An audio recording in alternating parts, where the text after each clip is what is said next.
오늘은 엘리야의 재림과 세례 요한에 대해서 말씀을 나누도록 하겠습니다. 엘리야 재림을 중심한 유대 민족의 심적 동령과 갈 길입니다. 2000년 전에 예수님이 메시아 구세주로 이스라엘 나라에 오시기 900년 전에 하나님께서 특별 선지자 엘리야를 유대 나라에 보내셔서 열왕기하 2장 11절에 보면은 바알 아세라 악신을 섬기는 자들과 아주 많이 멸하고 불수레를 타고 회오리 바람과 함께 하늘로 승천을 했다 그랬습니다. 그 후에 예수님이 오시기 전 400년쯤에 유대민족의 선지자 가운데 마지막 선지자였던 말라기가 말하기를 말라기 4장 5절에 메시아 구세주가 오시기 전에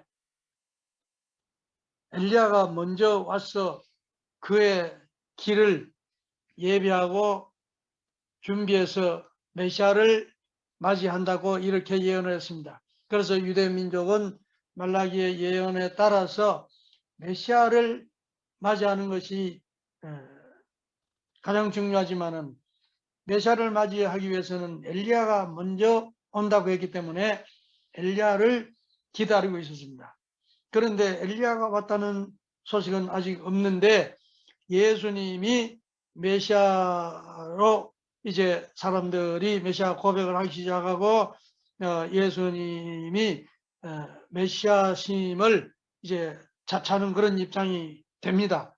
그러니까 예수님의 제자들이 밖에 나가서 메시아 구세주가 왔다고 예수님이 바로 메시아라고 이렇게 증거를 하니까 메시아가 예수님이 되려면은 먼저 엘리야가 와야 되는데 엘리야가 어디 있느냐고 이렇게 윽박질렀습니다. 예수님의 제자들은 예수님께 와서 오리라는 엘리야가 어디 있느냐고 그러는데 이렇게 질문하니까 예수님께서 마태복음 11장 14절에 너희가 절겨받을진대 오리라 한 엘리야는 세례 요한이라. 물론 절겨받지 않을 것을 알았기 때문에 이 본문 말씀에도 절겨받을진대 오리란 엘리야는 세례 요한이다. 그가 이미 왔으되 사람들이 임의로 대하고 있다 그렇습니다. 17장에는. 자, 그래서 세례 요한을 예수님 그 시대에 예수님보다 6달 먼저 태어났던 대제사장 아들 세례 요한을 엘리야라고 했습니다. 그래서 사람들이 세례 요한에게 가서 정말 당신이 엘리야가 맞습니까? 이렇게 물으니까 세례 요한은 엘리야가 아니라고 예수님하고 정반대되는 그런 말을 합니다. 그 유대민족이 예수님과 세례 요한이 말이 이렇게 다르니 누구의 말을 들어야 되겠는가? 참으로 이제 그 민족의 갈 길이 사실상 어렵게 된 겁니다. 유대민족의 갈 길은 세례 요한과 예수님 두 분이 이렇게 다르게 말을 하니 누구의 말을 따르고 누구의 말을 버려야 되겠냐 말이죠. 그 두 분이 유대민족의 눈에 어떻게 비쳤느냐?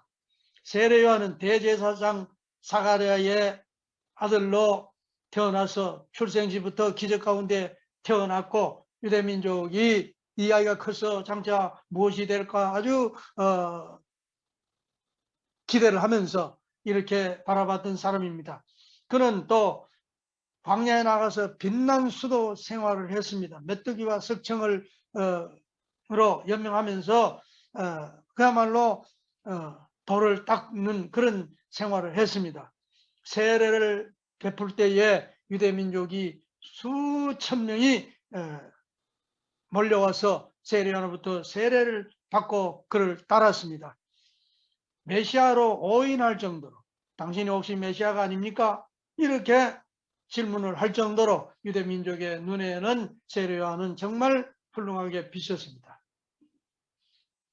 예수님은 비천한 목수의 아들로 태어나서 외적 수도 생활도 뭐 그렇게 알려진 바 없고 30년 사생활을 하다가 이제 3년 공생에 본격적으로 하나님의 뜻을 전파했는데 예수님 자신을 안식일의 주인이라고 합니다. 유대민족을 하나님이 안식일의 주인인데 예수님이 안식일의 주인이라 하죠. 또 안식일을 유대민족은 생명처럼 지키는데 안식일을 범하기도 합니다. 안식일을 안 지킨단 말이에요. 그리고 율법을 폐하는 사람이다. 이게 마태복음 11장이나 12장에 보면은 예수님은 아주 유대민족의 눈에 비치기로 정말 신앙인도 아니고 너무 참 아니었습니다. 하나님을 모독한 자다. 바알제불이 접한 자다. 하나님의 아들이라 하니까 그냥 하나님을 아주 모독하는 자예요. 예수님을 십자가에 달았던 제목이 하나님의 아들이라 했기 때문에 주의 종이라 하던 시대에 독생자로 오셨기 때문에 당연하지만 하나님의 아들이라고 했기 때문에 하나님을 모독한 자요. 메시아라 했기 때문에 왕이란 말이죠. 그러니까 왕이 있는데 또 왕이라고 이래서 예수님을 유대민족이 배척을 합니다. 도덕을 파괴하는 자다. 예수님은 유대민족의 눈에는 믿겨운 존재가 아니었습니다. 도저히 받아들일 수 없는 그런 율법을 기준으로 가지고 볼 때는 예수님을 배척할 수밖에 없는 그런 입장이었습니다. 그래서 유대민족의 갈 길이 참으로 어렵게 이제 되었습니다. 사실은 세례 요한을 세워서 예수님을 잘 모시고 받들 수 있게끔 이런 일이 일어나지 않도록 하나님은 이미 다 조치를 하신 거예요, 사실은. 누가복음 3장 15절에 보면은 요한이 혹 그리스도신가 심중에 의논하니 제사장 전 유대인들이 메시아로 생각할 정도로 존경하던 세례 요한이었습니다. 온 나라의 지도자들과 성직자들과 이 사람들이 세례 요한이 그리스도가 아닌가, 메시아가 아닌가, 구세주가 아닌가 이렇게 생각할 정도로 위대하게 비쳤습니다. 그런 세례 요한이 예수님만 잘 증거하고 모시고 따르면은 하나님의 섭리는 문제가 없습니다. 유대민족의 갈 길은 문제가 없는 것입니다. 그런데 세례 요한은 자기가 엘리야가 아니라고 분명히 얘기를 합니다. 여기에서부터 문제가 이제 심각해지는 겁니다. 하나님은 세례 요한에게 직접 교시해서 예수님이 메시아인 것을 알려주셨습니다. 그 자신도 세례 요한 자신이 예수님을 메시아로 이미 증거를 했습니다. 요단강에서 수많은 사람이 모여서 세례를 베풀 때 예수님에게도 세례를 베풀었습니다. 그때에 누구 머리 위에든지 성령이 멈추는 것을 보면 메시아인 줄 알아라. 그래서 나도 그가 누군지 몰랐는데 메시아다. 그리고 걸어가시는 모습을 보고 저 세상 죄를 지고 가는 어린 양을 보라 하면서 예수님을 메시아로 분명히 증거를 했습니다. 이렇게 예수님이 메시아이신 것을 하나님이 교시를 하셔서 보여주셨고 자신도 메시아라고 예수님을 증거를 했습니다. 그러면은 예수님만 온 민족이 존경하고 따르는 세례 요한이 예수님만 따라가면은 유대민족은 갈 길이 뭐 어려울 일이 없습니다. 또 설사 의심이 왔더라도 요한복음 1장 23절에 자기는 주의 길을 걷게 하라고 광야에서 외치는 자의 소리로라 했습니다.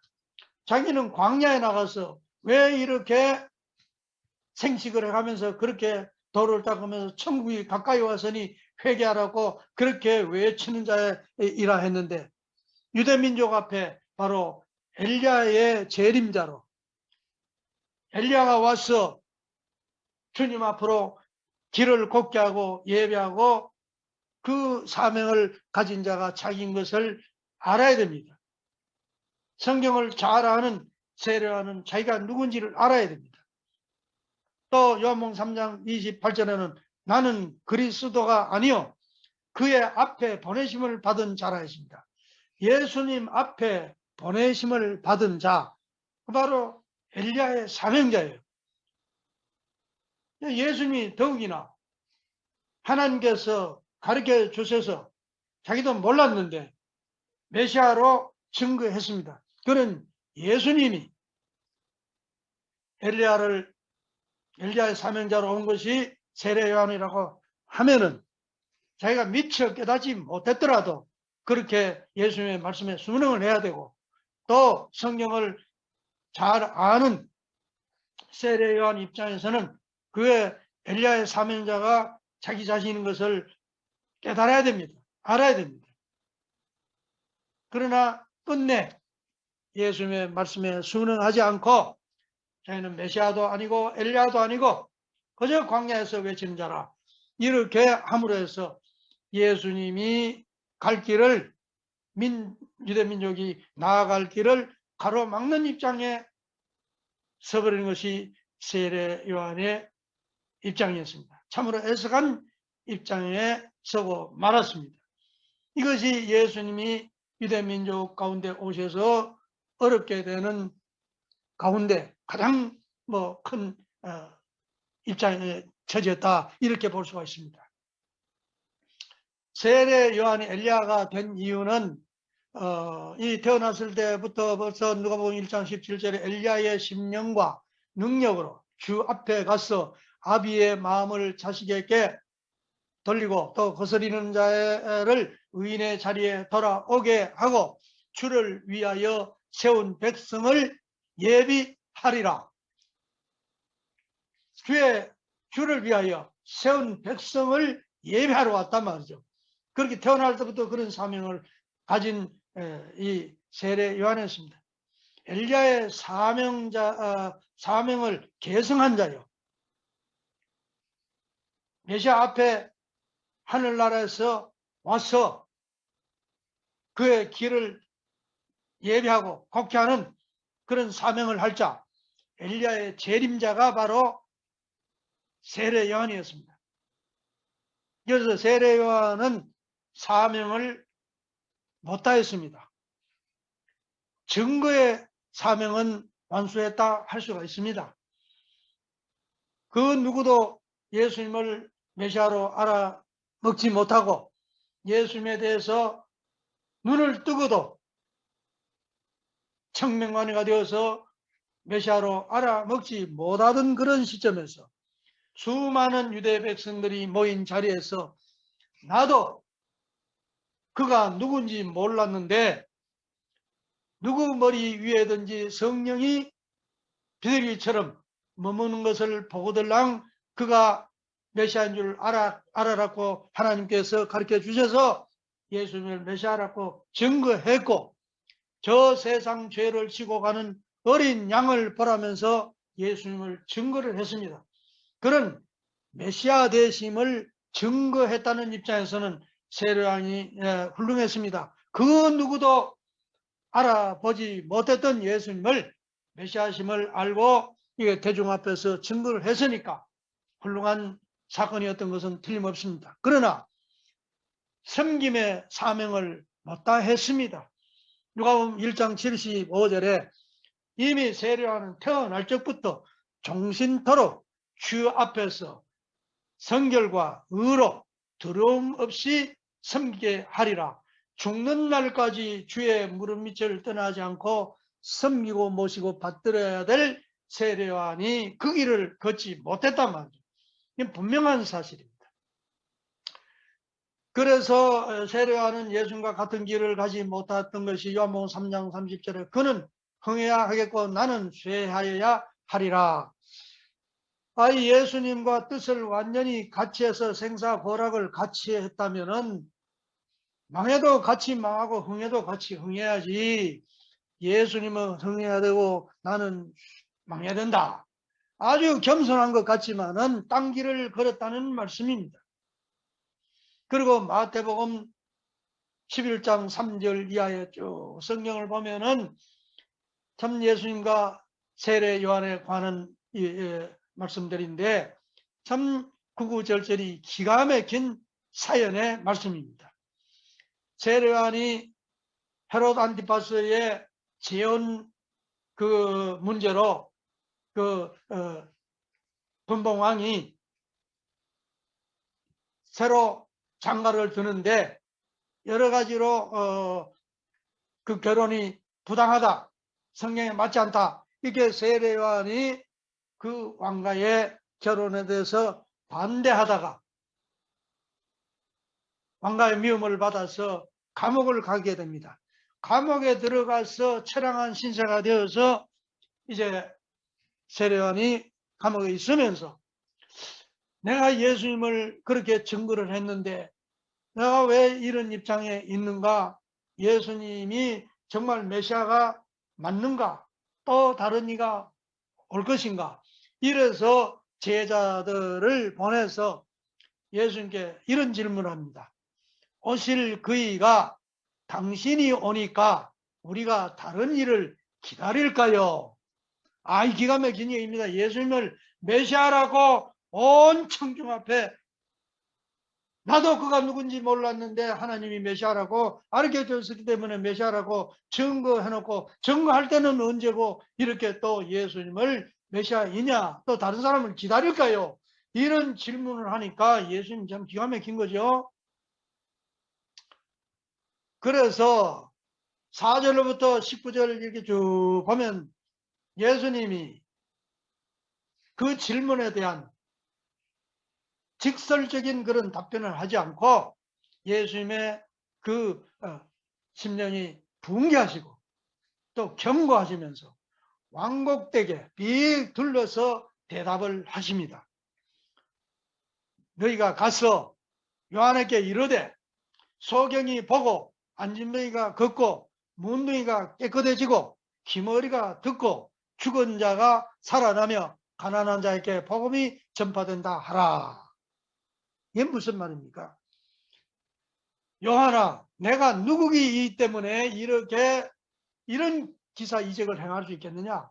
어느 누가 이렇게 할 수 있느냐? 하나님의 능력이 아니면은 아무도 할 수 없지 않느냐? 그 말씀, 내가 누구기 때문에 너 나를 모르겠느냐? 이런 말씀이죠. 그러면서 가난한 자들에게 복음이 전파되고 있다 하라. 그는 하나님의 나라를, 지상의 천국을 이루려면은 따르는 1000명, 10,000명보다도 지도해야 될 지도자가 예수님 앞에는 필요합니다. 그래서 세례요한 같은 사람을 준비했던 거예요. 그런데 세례요한이 하나님의 사랑을 넘치도록 받고 유대민족 전체가 따라오는 그런 자리에 세워서 키워주셨는데도 따라가지 않고 예수님을 증거해놓고는 딴 길을 가고 있으니 내가 준비된 너와 같은 사람이 안 따라오니 내가 이 가난한 자들에게 복음이 전파되고 있다. 메시아, 구세주, 부모의 입장이 어색이기 때문에 뭐 가난한 자 어느 누구를 보더라도 다 긍휼히 보고 다 죄인인데 다 구원하고 싶고 그렇죠. 그러나 하나님의 나라를 찾아 이루는 입장에 준비시켰던 지도자가 필요하기 때문에 이런 말씀을 하신 것을 우리가 알아야 됩니다.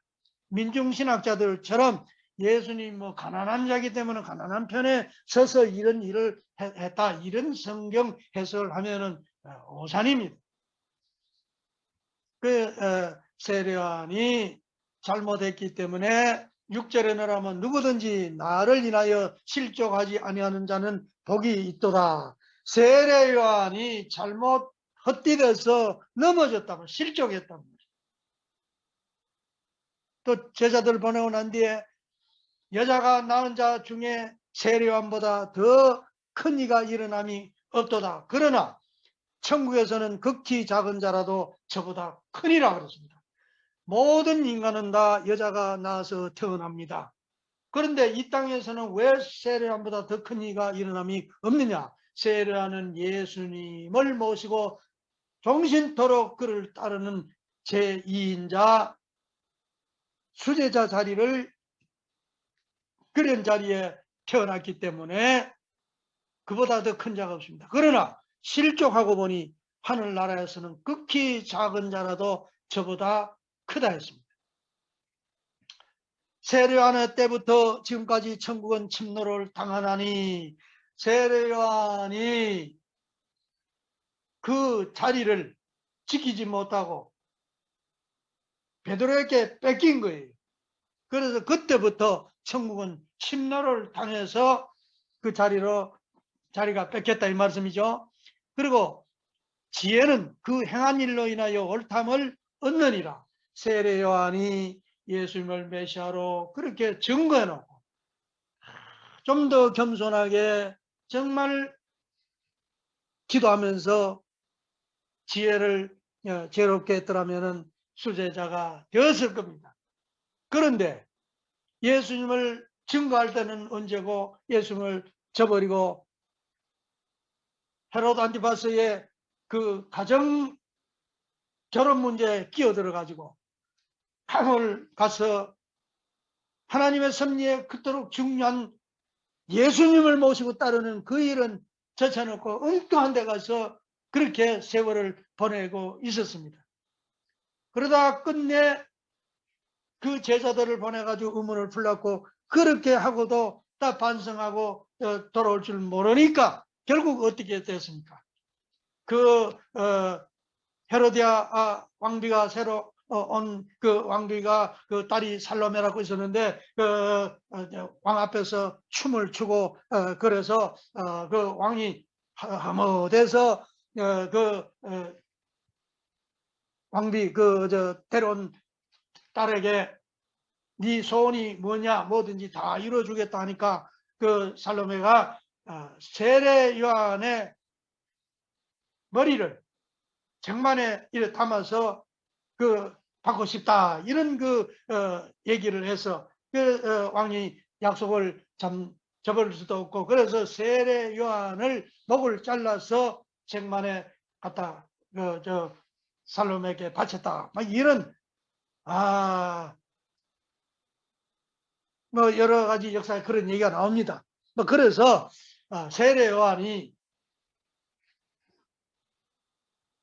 주님 앞에 메시아 앞에 예수님 앞에 수제자가 되어서 죽는 날까지 그 길을 걸어야 되는데 태어날 때부터 그렇게 예언했던 그 길은 가지 못하고 딴 길을 가다가 이렇게 비참한 신세가 되고 세례 요한 개인이 비참한 것도 비참한 것이지만은 하나님의 섭리에 너무너무 어려움이 왔고 예수님이 가시는 길이 가시밭길이 되었다는 것을 우리가 알아야 됩니다.